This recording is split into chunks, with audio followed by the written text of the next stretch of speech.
Es šodien biju trešo reizi pie Ievas Ādamas uz hipnoterapiju. Man ļoti patika. Tagad man ir pilns spars enerģijas. Man ir organizējuši polineiropātija, demielinizējoša kopš bērnības. Un līdz ar to man vienmēr bijis nogurums un grūtības staigāt un visu kārtot un darīt. Šodien man tas nogurums ir pilnībā pārgājis. Enerģija ir tik daudz, spēka, spara. Es pilnīgi no priekiem gribu dejot un laiku pagaisu. Tas ir tik patīkami. Visu nedēļu es ļoti biju priecīga, jo es reāli centos un arī visu izdarīju tā, kā vajag.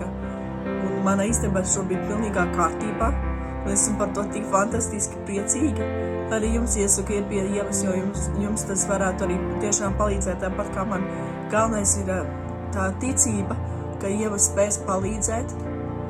Un ja tu tici un tev ir laba fantāzija, visu tu redzi tiešām tā, it kā tu atrastos ārpus tās fantāzijas, tad tas tiešām ļoti palīdz. Esmu ļoti super priecīga.